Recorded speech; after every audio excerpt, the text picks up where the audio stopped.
buenas noches. Ayer cerramos el programa con imágenes, lo recordarán, de destrucción de propaganda en el sur de la Ciudad de México. Bueno, hoy 30 personas que la destruyeron fueron detenidas, remitidas a la autoridad y es probable que la cosa no pase a mayores, pero hubo una reacción de la autoridad. Fueron detenidas estas personas. Como sea, son malos síntomas en una competencia que tendría que ser festiva, pero que no necesariamente lo está haciendo. Una competencia que además sube de tono. Esto ocurrió al mediodía hoy. Este es el tono. Este es un botón de muestra. Esta posición maniquea, torcida, que expresa el senador pirata del PRD, en el sentido de que hay una elección de Estado. Y para ver la hipocresía del farsante de Noroña, porque en esos términos me voy a referir a él, si no se hace aquí control del reglamento, pues habrá que referirse así de este farsante hipócrita. Y yo conozco y sé la conducta de porros que tienen los representantes de la narcocoalición que hoy gobierna. Nos vamos a referir en esos términos mientras se refieren en esos términos, para que lo tengas claro. Sí, Noroña, porque eres un farsante y un reventador y un porro. Porro. Orden, por favor, en la sala. Eres un representantes, por favor, sí, en la moción, sí. Y por favor, orden todos y por favor, a todos los integrantes. No le puedo contestar y no le voy a tolerar una galería. Diputados, senadores, están ustedes en la herradura de la democracia. Este es el nivel del debate que le quieren dar a la ciudadanía. Bienvenidos. Por favor, si se apegan al punto de discusión y se dirigen unos a otros con el respeto mínimo que en esta mesa nos debemos. Concluimos con su participación, senador, y gracias, pedimos presidenta. El respeto mutuo. Yo justo eso quiero, que apliquen el reglamento, porque lo que yo no voy a aceptar es que se me insulte. Si pides respeto, dalo. Si tú te refieres con apodos y epítetos, así se te va a tratar. Pirata, dice el señor Noroña, y el legislador Álvarez y Casa, el senador Álvarez y Casa, le dice: ustedes forman parte de una narcocoalición. Así las cosas en el INE, los consejeros del INE e incluso algunos representantes de los partidos hicieron un llamado tanto a Fernández Noroña como a Álvarez y Casa para que se conduzcan con más respeto. Después del pleito, la sesión, eso sí, siguió sin contratiempos. Vamos a otras cosas. El calor ha provocado, y usted lo sabe muy bien, usted que nos está viendo prácticamente en todo el país, que llevamos varias semanas de un calor extremo y esto ha provocado, entre otras cosas, una sequía también prácticamente en todo el país. Esto, al parecer, puede comenzar a cambiar a partir de mañana, ya que de acuerdo con el meteorológico, mañana comenzaría a llover y a ver si las cosas cambian. En Morelos, una de las zonas afectadas es la que se da en los límites con el Estado de México. Mañana se prevén lluvias dispersas en esa zona. La mayor probabilidad es hacia las 2 de la tarde, 50%. El sábado, más o menos a esa hora, 41%, pero llovería, empezaría a llover. ¿Por qué las lagunas? ¿Por qué tomamos el caso de las lagunas de Zempoala?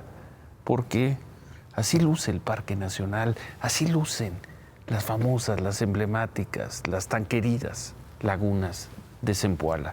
Son imágenes de hoy, antes de que empiece a llover.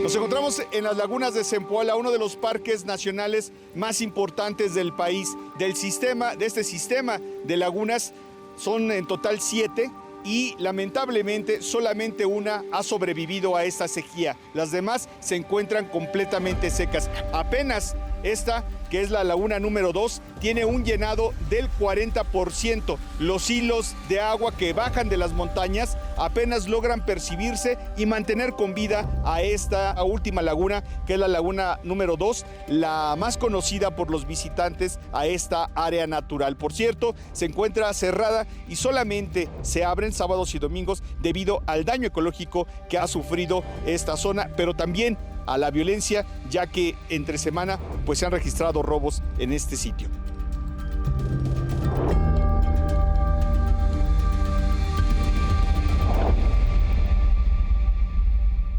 Investigadores de la Universidad de Morelos han advertido que de continuar la tala ilegal y la sequía en la zona, en menos de 10 años podría desaparecer esta reserva ecológica. Y la tala clandestina sigue con todo. Ya vamos a ver trabajos, vamos a tener unos reportajes especiales la próxima semana. Aquí en el Valle de México parece que también va a llover mañana hacia las 4 de la tarde. La probabilidad de lluvias, también lluvias dispersas, es de 57% y hacia las 5 de la tarde el sábado la probabilidad es un poco más baja. Veremos si llueve por fin en la Ciudad de México. Y sobre la crisis del agua contaminada en una decena de colonias de la alcaldía Benito Juárez, el sistema de aguas de la Ciudad de México presentó una denuncia ante la Fiscalía de Justicia de la ciudad por el delito de sabotaje. 3 semanas les llevó determinar que puede haber sabotaje. Esto porque 3 semanas después informan que hallaron compuestos de aceite degradados que se habrían colocado hace unos días en el pozo del Parque Alfonso III en Álvaro Obregón. La fuente de contaminación que ha informado el gobierno capitalino sería esta. La denuncia subraya que la presencia de estos aceites hace presumir que hubo una conducta delictiva generada en contra de la prestación de servicio de distribución de agua potable. Si las cosas son así, ¿ante qué estamos? ¿Ante terrorismo ecológico? ¿Gravísimo? ¿O una vez más la explicación de esta autoridad ante una crisis será decir que fue un complot? Y ya sabemos a quién echan la culpa de los complots. ¿Fue un acto de terrorismo para dañar y matar personas? ¿O es un complot de los adversarios?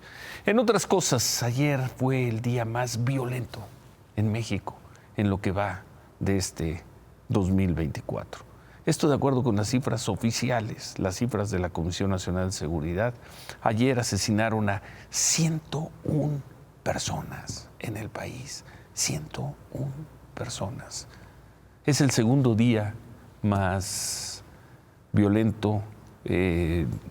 Bueno, es el primero porque había en febrero, el 11 de febrero murieron 100 personas, pero ayer, miércoles, 101 mexicanos asesinados. ¿Por qué? Y hablando de violencia, el INEGI presentó los resultados de la encuesta de seguridad pública urbana. La percepción de inseguridad de los habitantes volvió a subir. Los mexicanos hoy se sienten más inseguros que hace 3 meses. 6 de cada 10 mexicanos siguen sintiéndose inseguros en la ciudad en la que viven, de acuerdo con la encuesta nacional de seguridad pública urbana del INEGI. Durante el primer trimestre de 2024, la percepción de inseguridad en México aumentó al pasar de 59.1 a 61%. Tal como ha ocurrido cada trimestre desde diciembre del 2020, la ciudad donde sus habitantes se sienten más inseguros es Fresnillo. Le siguen Naucalpan, la ciudad de Zacatecas y Chilpancingo, ciudad que en este trimestre tuvo un aumento de 11.3% en la percepción de inseguridad. La lista la completan Cuernavaca y Ciudad Obregón. Durante el primer trimestre de este año, la percepción de inseguridad aumentó considerablemente en 14 ciudades de todas las regiones del país, desde un 7.8% en Cancún hasta un 15% en Pachuca. En lo que respecta a las zonas donde los ciudadanos se sienten menos inseguros, la lista la encabeza la alcaldía Benito Juárez, que pasó de un 15.2% de percepción de inseguridad a 11.1%, seguido de Piedras Negras, Coajimalpa, Mérida, Tampico y Los Cabos. En Tijuana la percepción de inseguridad subió 11 puntos, en parte por hechos como el que ocurrió seguramente como el de esta mañana. Hombres armados mataron a un doctor, nos dicen que muy conocido, al doctor Joaquín Pascual, era el director del Hospital de los Arcángeles ahí en Tijuana. Esto ocurrió en una colonia que se llama Guanajuato. El doctor estaba en el estacionamiento del hospital, llegaron personas armadas y lo mataron. Un guardia de seguridad resultó herido. De acuerdo con testigos, los asesinos del doctor huyeron en un Nissan gris, lo abandonaron cuadras más adelante. La crónica de cada día.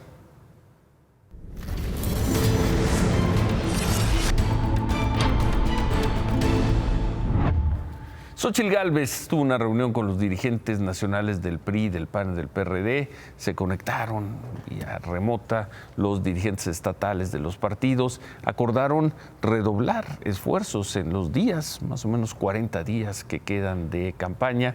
Y Xóchitl Gálvez les mandó este mensaje. Todo este ataque que hemos sufrido es porque Morena sabe la verdad. Nos estamos acercando, ustedes lo saben, el campo está abandonado, la gente del campo está enojada, no hay programas, ustedes lo saben, por eso vamos a ganar, porque nosotros queremos a las personas, los necesito a los priistas convenciendo, necesito a los panistas, necesito a los perredistas, a los xochilovers, todos vamos a sacar este país, no podemos permitirnos que estos autoritarios y corruptos sigan en el gobierno. Nos estamos jugando el futuro de México. Claudia Sheinbaum estuvo en Hidalgo temprano, en Actopan, más tarde estuvo en Zempoala, Hidalgo. Se comprometió a apoyar, a dar apoyos al campo, financiamientos, modernizar los distritos de riego, garantizar el abastecimiento de agua. Habló también de un proyecto ferroviario en la zona. Claudia Sheinbaum. Claudia. Ciro, buenas noches. Jorge Álvarez Maínez de nuevo visitó otra universidad, esta vez la Autónoma de Sinaloa, primero en el campus Culiacán, luego en Mazatlán. Dijo que lo único que le falta a Mazatlán es un buen gobierno. Propuso a los estudiantes algunos programas de vivienda, empleo y condiciones de seguridad. Lo de siempre. Pero en los últimos días hemos escuchado y mucho la canción de campaña de Jorge Álvarez Maínez, candidato a la presidencia de Movimiento Ciudadano, por todos lados. Se ha vuelto muy viral en redes sociales. Pero ¿qué tanto esta popularidad de la canción Presidente Maínez, así se llama, se podrá reflejar en votos?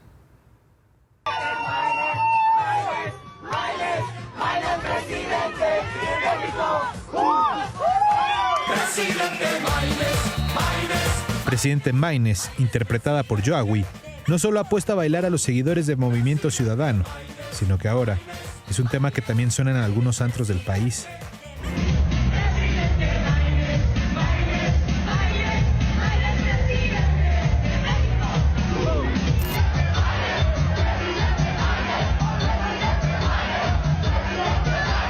Una canción que literalmente ha trascendido fronteras, como en este video en el que dos jóvenes de Corea del Sur le hacen una coreografía a la canción. Tan solo este video tiene más de 5 millones de reproducciones en TikTok. Presidente Maínez, Maínez, Maínez, Maínez, presidente de México. En los últimos días, la canción, que ya tiene casi 1,5 millones de reproducciones, ha estado en el número 1 del top 50 de las canciones más virales de México en Spotify, una lista que se alimenta de las canciones más compartidas en un país en un día. Por ejemplo, hoy ha cambiado entre el primero y segundo lugar, siendo compartida más veces que la People 2 de Peso Pluma o el éxito más reciente de Natanael Cano, Madonna. ¿Quién está detrás del tema viral? Es el compositor Moy Barba, quien, de acuerdo con su página, logró colocar en 2018 el tema Movimiento Naranja del mismo partido en el primer lugar mundial de las listas virales de Spotify. 3 y... Na, na, na, na, na. Moy Barba también ha sido contratado por gobiernos de otros estados y municipios para que les compongan canciones, pero sigue siendo casi exclusivo de Movimiento Ciudadano. Uno de sus últimos temas es el de Monterrey Querido, usado en la campaña de la influencer Mariana Rodríguez, esposa del gobernador de Nuevo León, Samuel García, quien hoy va por la alcaldía de Monterrey. Monterrey querido, Monterrey te quiero, Monterrey te cuido. Spotify, y de ahí, ¿qué? Parece que acertó por lo menos en Spotify. La pregunta es, ¿ayudan estas canciones, esta publicidad a Movimiento Ciudadano? Las famosas canciones de Movimiento Ciudadano. Si te acuerdas, en la elección federal de 2012, sin que tuvieran todavía alguna canción en su campaña, tuvieron el 4.2% de los votos. Sí. En 2018, ya con la canción, la famosa canción de Movimiento Naranja. Exacto, interpretada por Yoawi, sí. El partido alcanzó apenas el 2% de votos en la elección federal. Vamos a ver qué pasa este año con la de presidente. Yo no estoy seguro que ese 1% de votos esté bien, ¿eh? Yo creo que tuvieron un poco más. Vamos a corregirlo. Pero bueno, éxito ¿qué es? En Spotify. Sí. En Spotify están teniendo con su canción. A ver si la logran trasladar a votos. Los candidatos presidenciales, incluido el señor Maínez, van a estar mañana en Acapulco, en la convención bancaria. ¿Cómo pinta la cosa? Marco Silva, buenas noches. Ciro, así es, muy buenas noches desde el puerto de Acapulco, la costera Miguel Alemán, de un puerto que va levantándose poco a poco a 6 meses del golpe del huracán Otis, pero esa es otra historia.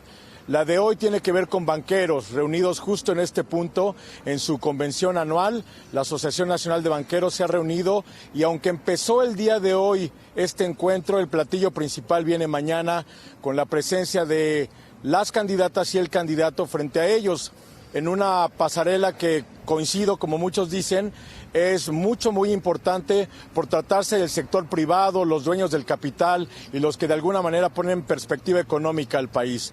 Primero lo hará Xóchitl Gálvez a las 10 de la mañana, después Jorge Álvarez Maínez a las 11:15 de la mañana y después Claudia Sheinbaum va a cerrar como de las 12:30 a la 1:30 y así cada uno de los tres tendrán 1 hora para poder plantear su idea de gobierno en caso de resultar ganadores. ¿Qué dijeron hoy los banqueros, principalmente en voz de su presidente Daniel Becker? Pues la verdad que la parte interesante, dicen ellos, va a venir cuando se trate la discusión del cómo. ¿Cuáles van a ser las rutas para que cada uno de los tres lleguen a los planteamientos que van a ofrecer mañana? De manera concreta se le preguntó cómo nos vamos, cómo se ve pues la Asociación de Banqueros frente al próximo gobierno federal y él dice, ¿cómo nos vamos a acomodar con el próximo gobierno? Perfectamente bien. Así que el día de mañana, el platillo principal, que es esta pasarela, comienza a las 10 de la mañana, termina a las 12:30, y los tres candidatos, Jorge Álvarez Maínez temprano, pero Xóchitl Gálvez y Claudia Sheinbaum por la tarde, atenderán eventos aquí en el puerto. Un momento también importante para los tres candidatos, sobre todo en la puerta de estos 6 meses del golpe del huracán Otis, una realidad que no puede desentenderse o despreciarse en este punto del país, Ciro. Gracias Marco. Gracias, muy buenas noches.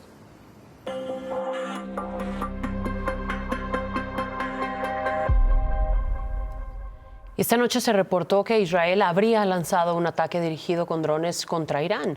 Sería la represalia al ataque iraní del fin de semana contra territorio israelí. Enrique Sánchez está allá en Tel Aviv, la capital de Israel. Enrique, buen día, Enrique. Buenos días para él. Ciro, Claudia, ¿cómo están? Muy buenas noches allá en México. Aquí en Tel Aviv nos amanecimos con la noticia de una serie de explosiones en la provincia de Isfahán, en Irán, responsabilizando a Israel y que serían en respuesta al ataque sufrido este pasado fin de semana, cuando el gobierno de los ayatolás ordenó el lanzamiento de más de 300 misiles y drones armados hacia la nación hebrea, que en su mayoría los desactivó a través de su sistema de defensa aéreo, conocido como cúpula o domo de hierro. Isfahán se encuentra en la región centro de Irán y alberga, de acuerdo con reportes, varias instalaciones nucleares iraníes, entre ellas Natanz, un área central del programa iraní de enriquecimiento de uranio. A esta hora de la mañana, aquí en Israel, el gobierno ni las fuerzas de defensa han confirmado o desmentido esta situación sobre el lanzamiento de misiles. Ayer, por ejemplo, tuvimos la oportunidad de platicar con Ronnie Kaplan, él es vocero de las fuerzas de defensa israelí, quien de igual modo nos aseguró que ocurriría esta respuesta, pero que por obvias razones pues no informaban cuándo. Estamos esperando una directiva gubernamental con el objetivo de causarle daño a aquellos que nos atacan o a aquellos que planean atacarnos. No queremos tampoco que se vaya una guerra regional, pero sí queremos que Irán pague un precio, porque ya durante 6 meses nos vienen atacando de 6 frentes distintos de forma constante. Y bueno, más tarde visitamos una base militar en la que nos mostraron un misil de 11 metros de largo con una ojiva que no se encontró, pero tenía la capacidad de hasta 450 kilos de explosivos, que habría sido recuperado el misil. Esta información hoy por la mañana pues sigue poniendo en vilo la situación de inseguridad, la tensión aquí en Medio Oriente, y estaremos por supuesto reportando cualquier cambio, cualquier confirmación que pudiéramos obtener aquí mismo en Tel Aviv. Ciro. Muchas gracias Enrique. Buenas noches. Y los medios estatales iraníes están reportando que sí hubo un ataque supuestamente dirigido contra un centro militar en Isfahán, pero sin daños mayores. Dicen incluso que parece como si estuviera planeado precisamente para que Irán pudiera contener este ataque. Bueno, ayer el Consejo de la Judicatura Federal, lo vimos aquí, publicó un comunicado donde informa que no tiene competencia para atender la investigación, la controvertida investigación contra el ministro en retiro Arturo Saldívar, y por eso la investigación tendría que ser atendida directamente por los ministros de la Corte. Por la mañana hablamos con Arturo Saldívar y esto nos dijo. Este comunicado es una joya. Yo le agradezco mucho a la ministra Piña que lo haya emitido. Confiesa de manera con una ingenuidad enternecedora o con una torpeza política impresionante todo lo que yo he dicho en relación con este asunto. En primer lugar, confiesa que la filtración del auto admisorio de la denuncia salió de su oficina. Obviamente la intencionalidad política de Norma Piña está claro. La manera de querer intervenir en el proceso electoral es descarada. Se está usando a la Corte de una manera muy facciosa. Sigue muy duro Arturo Saldívar. Claudia Sheinbaum volvió a hablar del tema y volvió a hablar de Arturo Saldívar. Y ahora, como hay debate, que si Saldívar se queda en el equipo, que si, ¿cuál es el fondo? Él va a seguir participando, Y el fondo del asunto es cómo es posible, repito, que la Corte o ministros de la Corte hagan una investigación de este tipo. Correcto. O sea, la intervención en el proceso electoral es de los ministros de la Corte. Ahora ya son Ministerio Público, son Poder Legislativo, son Poder Judicial, todo al mismo tiempo. Saldívar va a seguir participando con nosotros, Claudia Sheinbaum, el día de hoy. Quien entró a la discusión fue un ministro de la Suprema Corte, Juan Luis González Alcántara. Habló para el canal judicial sobre el tema. Esto dijo. Nosotros tenemos una obligación de rendir cuentas en forma permanente de lo que hacemos con los recursos que el Estado nos proporciona, de lo que hacemos con nuestros procedimientos y sobre todo que una sanción a un funcionario judicial debe ser también ejemplar. No es que estemos en periodos de cacería de brujas, sino simplemente periodos de rendición de cuentas. Y no debemos temer una denuncia ciudadana. En otro tono, el ministro también le hizo esta crítica sin mencionarlos directamente, pero le hizo esta crítica a Morena y a sus aliados. Cuando algunos legisladores o algunos interesados en sacar raja política a situaciones como las que vivimos y anuncia la necesidad de un juicio político, nosotros tenemos experiencia en la historia de este país con relación a los juicios políticos. Estamos en procesos electorales, el proceso electoral más importante de la historia, y todo se politiza. Entonces, una acusación, una demanda, etcétera, tiene un significado político para atraer a un sector de la población que puede ser radical en una posición de reclamo o simplemente no entiende cuál es la razón de ese juicio político. La Corte Internacional de Justicia fijó las fechas para las primeras audiencias de la demanda que México interpuso contra Ecuador, esto por la irrupción a la embajada en Quito. La primera va a ser el 30 de abril, en la cual México va a dar su argumentación de manera oral. La segunda un día después, el 1 de mayo, y ese día será el turno de Ecuador. Estas audiencias serán públicas y será para tratar las medidas provisionales solicitadas por el gobierno mexicano, como la protección de la embajada y los bienes que se quedaron luego de que todo el personal diplomático mexicano volviera frontera a nuestro país. El gobierno de México retrasó hasta mayo la entrada en vigor de la visa temporal a ciudadanos peruanos que quieren ingresar a nuestro país. El requerimiento entra en vigor el 6 de mayo, ya no pasado mañana, como se había establecido. En estas 2 semanas, los peruanos pueden entrar a México sin ningún permiso adicional. Gracias, Claudia. No me puedo ir, Ciro. Y no me puedo ir porque hoy se dieron a conocer los ganadores del WordPress Photo 2024. La imagen del año se la lleva a Gaza, una mujer palestina abrazando el cuerpo de su sobrina envuelta en una sábana. Sí. El fotógrafo vive en la Franja de Gaza y para él describe esta fotografía como un resumen del resultado de la guerra. Otra galardonada, Las 2 paredes, del venezolano Alejandro Segarra, un migrante en México viajando en el tren, cruzando de un vagón a otro, La Bestia. Gran foto. En la categoría Historia del Año ganó la fotógrafa sudafricana Liane Olwy, con este retrato. Este collage de la ucraniana Julia Kochetova fue otro también de los ganadores. Una guerra que se vuelve personal, dijo, la de su país, Ucrania contra Rusia. Y finalmente, el ganador de la categoría Historia, el iraní Ebrahim Norozi. 3 niños mirando una manzana en medio de la mendicidad. Afganistán. Gracias, Claudia. Qué foto. Buenas noches. Gracias, buenas noches. A ver, la corrección, hace unos momentos presentamos los resultados de Movimiento Ciudadano en las elecciones, relacionándolo con los temas musicales que usaron. Pusimos en pantalla que hace 6 años había obtenido 1.78, error nuestro.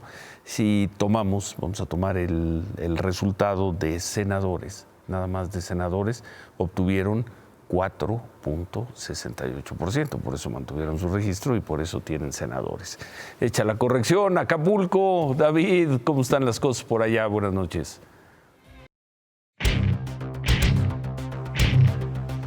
Terminó la parte estrictamente bancaria de la convención. Hoy los banqueros hablaron de sus temas. Habló el subsecretario de Hacienda, Gabriel Llorio, de los fondos de pensiones y de la reestructuración financiera que debe tener el próximo gobierno. Hablaron mucho de lo bien que les está yendo a las instituciones de crédito. Hablaron de la buena regulación.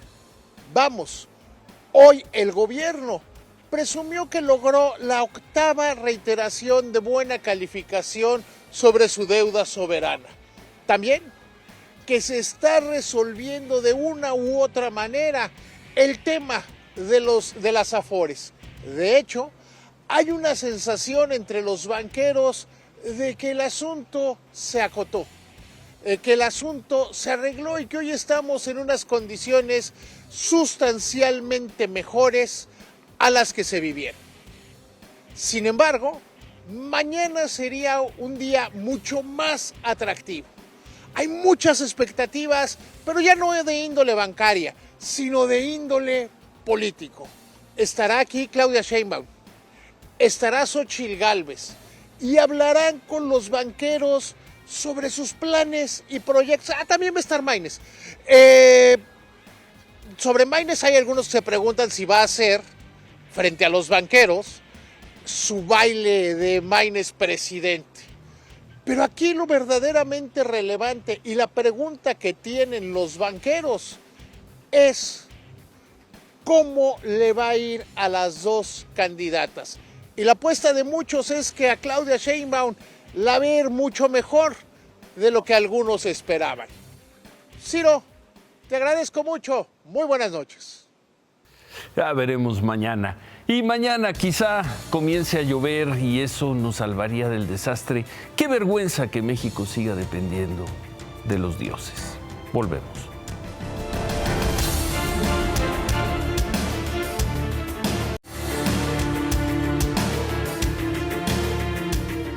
Mucho rollo en las campañas, mucho rollo. Pero lo cierto es que ante el cataclismo que va ocasionando la sequía, México de 2024, México bien entrado el siglo XXI.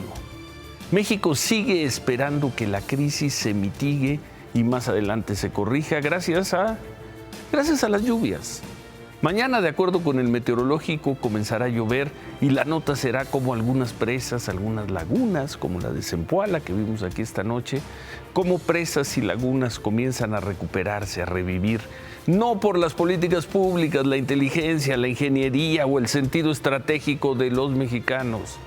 No, mañana, con suerte, las lluvias comenzarán a darnos un poco de sosiego en la atronadora crisis del agua. Con suerte, si el cielo, si la fortuna, si Dios, si Tlaloc no dicen otra cosa. ¡Qué vergüenza! Se quedan con qué importa. Gracias. Buenas noches. Ánimo.